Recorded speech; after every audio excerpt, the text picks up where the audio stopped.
Bonjour, vous écoutez Roche Papier Jason, le balado d'après-podcast de Roche Papier Dragon. Nous en sommes maintenant rendus à la saison 5, épisode 11, et j'ai avec moi cette semaine Yann et Jérémy. Salut les gars, ça va bien?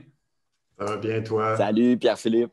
Ça va super bien. Merci Jérémy de dire mon nom complet. Je pense que c'était le seul à me nommer. Les autres, il faut que je me nomme chose ou machin.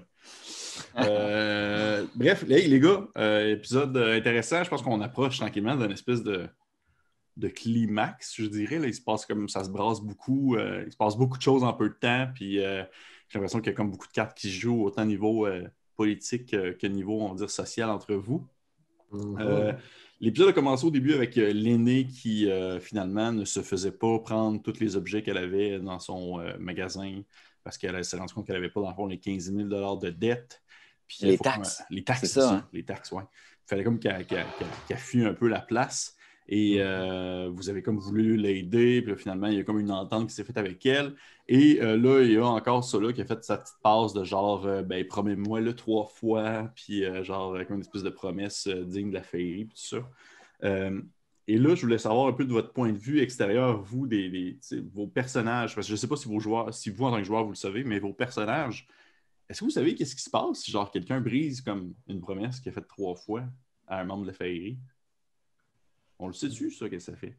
Je pense pas que Sola nous l'ait expliqué. Je pense pas que il l'ait dit parce qu'il perdrait intérêt. Sinon, si on est au courant de ce qui se passe. Oui. Mettons du point de vue de Léo, Sola, je commence à le truster. La dernière saison, Léo, il a plus confiance. Okay. Mais on s'entend que, de un, son caractère est désagréable.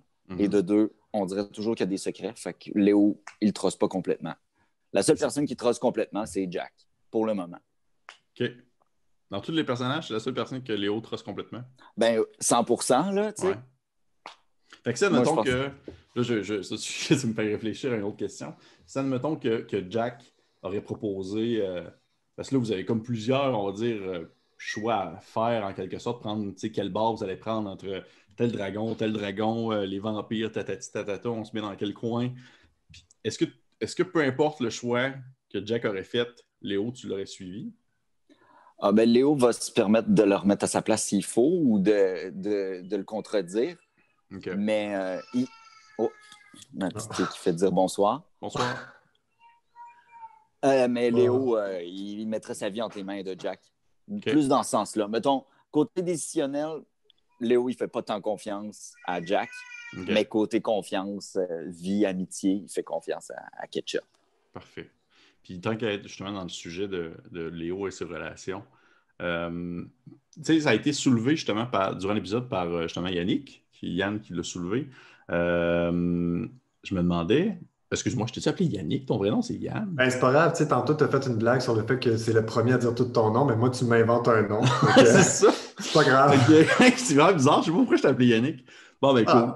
OK, on va rester là-dessus. Fait, comme je disais, dans le fond, durant l'épisode, Yannico a comme soulevé un point intéressant concernant ton personnage, Léo. Il a demandé. Puis ça, moi-même, en tant que personne qui a clenché comme les 5 saisons vraiment rapidement, on dirait que je ne me rappelle pas pourquoi. Est-ce que c'est toi qui est comme justement la banque du groupe? Tu sais, dans l'espèce d'équipe, il y a comme le maître du temps, tout ça, puis il y a comme quelqu'un qui fait la banque, là. Pourquoi c'est toi? Pourquoi c'est Léo? Parce que je pense que les autres lui font confiance. Okay. Plus qu'à n'importe qui. Jack, on sait qu'il y a des problèmes d'argent. Oui. Là, on le trosse jamais vraiment au complet, là. On le fait confiance sur son esprit décisionnel puis sur sa logique, mais on ne sait jamais s'il va nous crosser au détour. Fait que... Puis Destiné est trop jeune pour gérer autant d'argent. C'est plate à dire, là, mais pas assez mature. Il faut que ça s'apprenne, la gestion financière. Ouais, fait... Parfait. Malgré le fait que Léo ait déjà donné tout son argent à une œuvre de bienfaisance, ils lui font encore confiance? Elle pourrait arriver une autre fois, ça serait drôle. Peut-être. Léo, c'est le personnage qui est calme. Pour moi, on ne pourrait pas le donner à quelqu'un d'autre. Tu sais, oui, mon personnage, c'est comme poser la question parce qu'il est arrivé sur le tard, mais comme le personnage de Jérémy, c'est le seul en qui tu fais « je vais te donner mon argent, puis je peux te faire confiance ». Les autres sont bien trop impulsifs. Tout ce groupe-là est impulsif. Mais vois-tu, pendant un certain temps, j'aurais cru que ça aurait été ton personnage, Yann. On va dire qu'il est aussi calme. Léo, on dirait que je le mettais quasiment au même niveau, jusque dans les derniers épisodes où est-ce que je trouve que tu étais comme un peu plus, pas énervé, mais un peu plus impliqué concrètement. Mais je pense que mon personnage est peut-être aussi calme que Léo, mais vu que c'est un nouveau, il n'a pas encore bâti cette confiance-là que Léo a depuis bon nombre de saisons. Voilà. Je suis d'accord. Je suis d'accord. Et là, il se passe plein d'affaires. On est vraiment dans des gros moments décisionnels. Là. Il y a vraiment beaucoup de moments, beaucoup de fois au courant des derniers épisodes et dans celui-ci, par exemple, Sola a soulevé vraiment à quelques reprises le fait que vous devriez comme prendre un parti définitif, je peux prendre un camp en quelque sorte. Et là, au courant de l'épisode, vous avez rencontré, dans le fond, l'espèce de contact à qui vous deviez remettre la boîte en question. Et ce personnage-là, comme soulevé à quelques reprises au courant de l'épisode, son mépris sur les morts vivants, ben, en plus sur sa peur face à ces créatures-là, face aux vampires qui sont des êtres qui sont vraiment de puissance et très charmants et tous les aspects positifs là, qui peuvent rendre quelqu'un de fort. Mais vous, de votre côté, est-ce que vous avez, veux pas votre personnage, est-ce que vous avez une quelconque... Est-ce que vous avez ressenti ce feeling-là? Est-ce que vous avez une quelconque impression que les vampires sont justement comme plus dangereux que genre l'humain moyen dans un contexte où est-ce que genre la moitié de la ville est des vampires? Est-ce que ça représente, est-ce que vous avez quand même une opinion un peu que c'est comme des antagonistes en quelque sorte, des monstres, ou c'est genre vraiment juste n'importe qui pour être n'importe qui? En tout cas, de mon côté, moi, je pense que Willow était très bien dans ce village-là, avec des morts vivants puis tout ça. Lui, il n'est pas stressé par ça pantoute. Même qu'il aime ça. Il aime bien ce village-là. Pourquoi? Des vampires, des morts vivants. Il trouve qu'ils ont ils ont comme une bonne place. T'sais. Ils sont comme... les gens n'ont pas peur d'eux autres, mais ils les craignent. Puis Willow, c'est une sorte de genre d'humanoïde, peut-être pas humanoïde, je ne sais pas, de personne qui l'apprécie, en fait. OK, intéressant. Puis toi, Léo? On dirait que Léo, il a déjà rencontré des vampires dans le passé, puis il les avait craints. Et finalement, pour se rendre compte que c'était pas si pire, les vampires, puis ils sont même devenus les amis. On a recroisé un des vampires là, dans le désert, en se rendant à la ville. Oui. Un des vampires d'une ancienne quête. Oui. Donc, puis, je ne sais pas c'est qui le dit dans l'épisode, mais quelqu'un dit qu'on est une bande d'hétéroclites assez ouvert d'esprit, puis je pense que ça représente bien notre dynamique, là, notre ouverture d'esprit envers les vampires.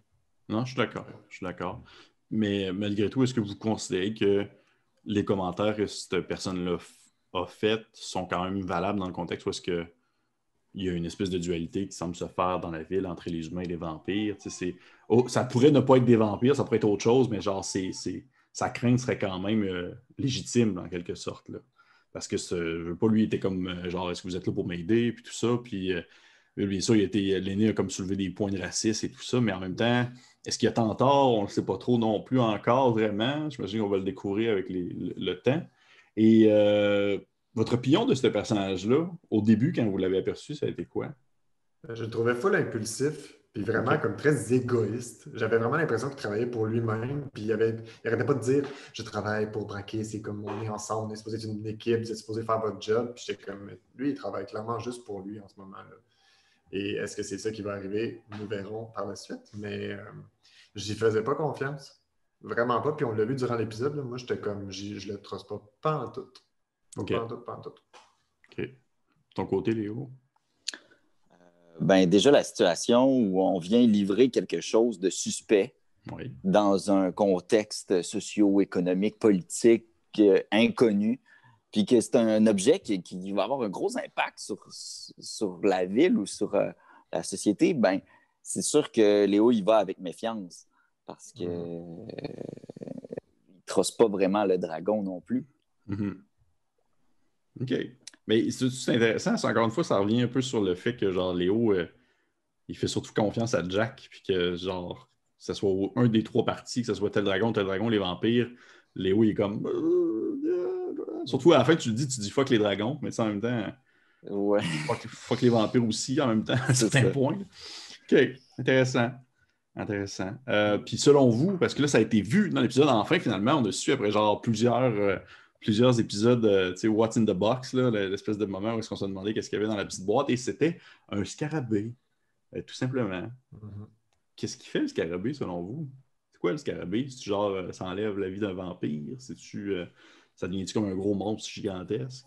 Ben, c'est clairement important. Ouais. C'est clairement, d'après moi, ça doit être violent à quelque chose, mais on n'a aucune idée. Je sais pas, ça prend-tu vie, ça prend pas vie. C'est juste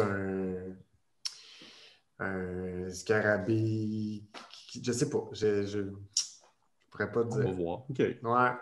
Puis toi, mais ça a clairement une importance. Oui, je sais pas c'est laquelle. Ça doit être pour empoisonner quelqu'un ou pour.